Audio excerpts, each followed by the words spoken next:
তেলের দাম কমেছে, গ্যাসের দাম কমেছে, সব কিছু দাম কম, এদের ভাড়াও তো কম হওয়া উচিত। এখন পর্যন্ত কোনো প্রভাব পড়েনি আমাদের কাছে, কিছু টেরই পাচ্ছি না যে কি হচ্ছে না হচ্ছে।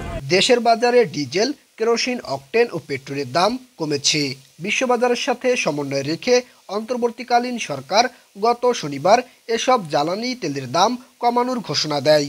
এ দফায় অকটেন ও পেট্রোলের দাম 6 টাকা এবং কেরোসিন ও ডিজেলের দাম 1 টাকা 25 পয়সা কমেছে। বাস, ট্রাক, মাহিন্দ্রা ও মোটরবাইক চালকরা জ্বালানি তেলের দাম কমাতে সন্তুষ্টি প্রকাশ করেছেন।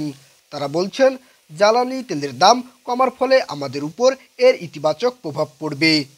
প্রভাব অবশ্যই ভালো হয়েছে, বাট যদি আরেকটু কমানো হতো তাহলে বেশি সুবিধা হতো। 100 টাকার মধ্যে হলে সবাই আর কি বেশি খুশি হতো। তেলের দাম তো আসলে অনেক আরও কমানো উচিত ছিল। এখন যেহেতু 5 টাকা 6 টাকা করে কমে গেছে, তারপর আলহামদুলিল্লাহ যেভাবে সরকার এসে করছে। তবে সাধারণ যাত্রীদের উপর জ্বালানি তেলের দাম কমার কোনো প্রভাব পড়েনি। তারা বলছেন, তেলের দাম কমলেও ভাড়া কমেনি। সরকার তেলের দামের সাথে ভাড়া কমানোর বিষয়টিও সমন্বয় করে দিক। পেট্রোল ডিজেলের সব দাম কমাইছে, আমাদের তো কোনো ভাড়া কমায়নি।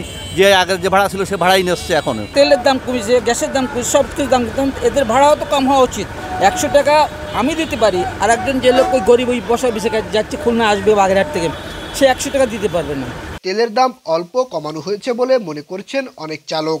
তারা বলছেন, যে হারে তেলের দাম কমেছে এতে ভাড়া কমানো যায় না। 1.5 টাকা যে তেলে কমে এতে এটা কোনো ব্যাপার হইলো? একবারে বাড়াইছে 30 টাকা 35 টাকা বাড়াইছে, কমাইছে 1 টাকা, তাতে কী হয়েছে? 120 লিটার তেল হয়তো 120 টাকা বাদে 100 টাকা কমছে টোটাল, তাতে কী ভাড়া কম নেবে? আমাদের উপরে কোনো প্রভাব পড়েনি, কারণ লিটারে 1 টাকা 15 পয়সা। যদি 6 টাকা যে 6 টাকা পেট্রোলই কমাইছে, ওই 6 টাকা যদি ডিজেলে কমাইতো তাহলে প্রভাবটা কমতে, তাহলে যাত্রীদের কিছু ভাড়া কম দেওয়া যেত। 100 টাকা 100 লিটার তেল নিলে 100 টাকা, এর ভিতর থেকে আর ভাড়া কম নেবে কি আর বেশি নেবে কি বল? S M. Rohan, voice of tiger.